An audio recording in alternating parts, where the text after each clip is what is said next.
কিশোরগঞ্জের পাগলা মসজিদ। আমরা এক বিয়েতে এসেছিলাম, আমরা কলিগরা মিলে মসজিদটা দেখতে এসেছি।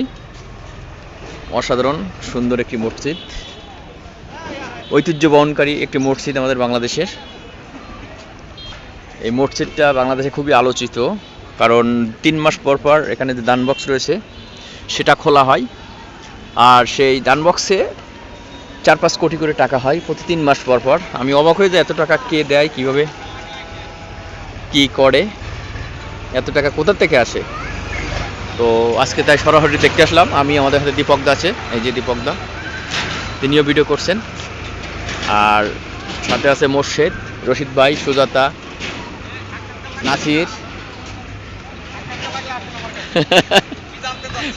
আমি জানতে চাচ্ছি আপনি এখানে কেন এসেছেন? হ্যাঁ, এই সেই বিখ্যাত ময়মনসিংহের পাগলা মসজিদ। এটা তো ময়মনসিংহ না ভাই, এটা কিশোরগঞ্জ। আপনি প্রথম সাক্ষাৎকারে ভুল করলেন। আপনি কোথা থেকে আসছেন? এডিট করে ফেলবেন। আপনি কোথা থেকে আসছেন? ভাই আমরা আসছি একটা বিয়ে খেতে। আচ্ছা, বিয়ে খেতে না, বিয়ের দাওয়াত খেতে। ওরে ওই একই কথা। এনি প্রায় আপনার কথাবার্তা ভুলভাল বলে, আমি এর পাশাপাশি যতটা পারি সঠিক করে দেই। হ্যাঁ আহ, হ্যাঁ, আপনারা কিছু মনে উনি করবেন কি না। আপনার সাথে আসছেন? এই যে এই ভদ্রলোককে দেখতে পাচ্ছেন, আমরা একত্রে আসছি। আপনি কোথা থেকে আসছেন? আমি আসছি ঢাকা থেকে। ঢাকা থেকে, উনিও ঢাকা থেকে আসছে। উনিও ঢাকা থেকে কতজন আসছেন আপনি একসাথে? আমরা 10-11 জন। তাই না? আপনিও একই সাথে? না না, আমি ওনাদের সাথে না। ওনাদের সাথে না? না না, আমি পানগাঁও থেকে আসছি। আচ্ছা, পানগাঁও থেকে আসছেন। জি, জি, জি। আচ্ছা, এই মসজিদের সন্ধান কিভাবে পেলেন? আসলে প্রায় সময় মিথ্যা কথা বলে। আপনাকে প্রশ্ন করা হচ্ছে, মসজিদের সন্ধান কিভাবে পেলেন? মসজিদের এটা আমরা অনেক আগে থেকেই নাম শুনে আসছি যে পাগলা মসজিদ আছে কিশোরগঞ্জে। যেহেতু আমরা কিশোরগঞ্জের কাছাকাছি এসেছি, তখন একটা সিদ্ধান্ত নিলাম যে মসজিদের একটু দর্শন করে যাব। আচ্ছা আচ্ছা। সেজন্য আমরা দেখতে আসলাম। ঐতিহাসিক মসজিদ। তা আপনি যেভাবে জেনে আসছেন, মসজিদটা কি সেভাবে পাওয়া যাচ্ছে? না, যেভাবে আমি মনে করছিলাম এমনি দেখে উপর দিয়ে সেভাবে মনে হয় না, হয়তো এর ভিতরে কিছু থাকতে পারে যেটা আচ্ছা, আমরা আচ্ছা, উপর থেকে বুঝতে পারবো না। হুম। সেখানে দেখলাম অনেক লোক দান করতে আছে, দান চর্চা করতে আছে, কোরআন শরীফ দান করে, টাকা পয়সা দান করে, তার আচ্ছা। মনে আসা পূর্ণর জন্য। হ্যাঁ, এনারা কি আপনাদের সাথে আসছে? হ্যাঁ, হ্যাঁ হ্যাঁ হ্যাঁ। পাগলা স্টেশন। ভাই আপনি কোথা থেকে আসছেন? ভাই আমি আসছি ঢাকা থেকে।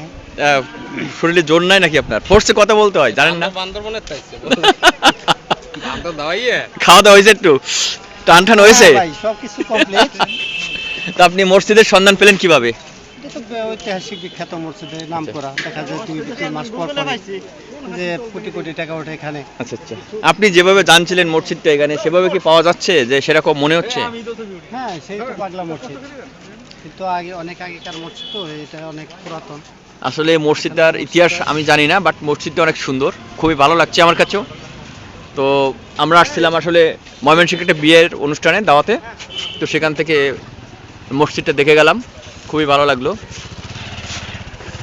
আর এই মসজিদের চারপাশের দৃশ্য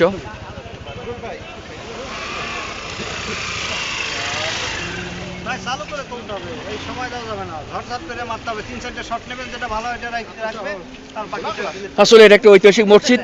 যদি কারো মন চায় ঘুরতে আসতে, অবশ্যই আসবেন। আর এখানে দান বক্স আছে, এখানে যারা আসে তারা অবশ্যই দান বক্সে দান করে যান।